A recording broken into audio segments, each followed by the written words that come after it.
Party के बानी chairman और साबिक वज़ीर-ए-आज़म जुल्फ़िकार अली भुट्टो की 42वीं बरसी आज मनाई जा रही है। कौम एक अजीम कौम बनेगी, ये कौम दुनिया का लोहा बनेगी।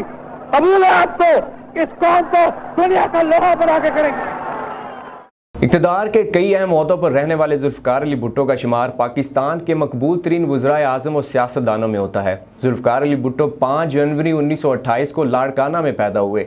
जुल्फ़िकार अली भुट्टो ने सदर पाकिस्तान, स्पीकर कौमी असम्बली और वज़ीर ख़ारजा के ओहदे पर भी खिदमत अंजाम दी हैं।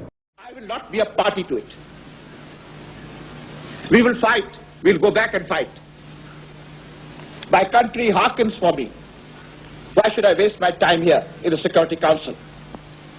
I'm going. साबिक वज़ीर-ए-आज़म ने सियासत में आम आदमी को शामिल किया और अपने दबंग अंदाज और जोश खताबत से जल्द ही लोगों के दिलों में घर कर लिया। दो जुल्फ़िकार अली भुट्टो है, एक जो यहाँ खड़ा है और दूसरे आप, हर एक आप में से।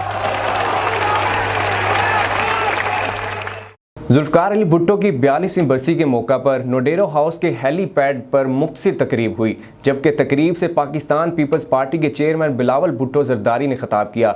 दूसरी जानब साबिक सदर आसिफ ज़रदारी ने जुल्फ़िकार अली भुट्टो के यौम शहादत पर अपने पैगाम में कहा कि भुट्टो शहीद ने कौम को फ़ख्र से सर उठाकर जीने का ढंग सिखाया।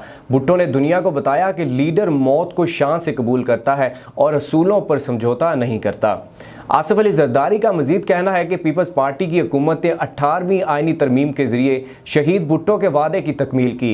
कुछ अनासर 18वीं आइनी तरमीम के ख़िलाफ़ साजिशें कर रहे हैं, लेकिन हम उन्हें नाकाम बनाएंगे।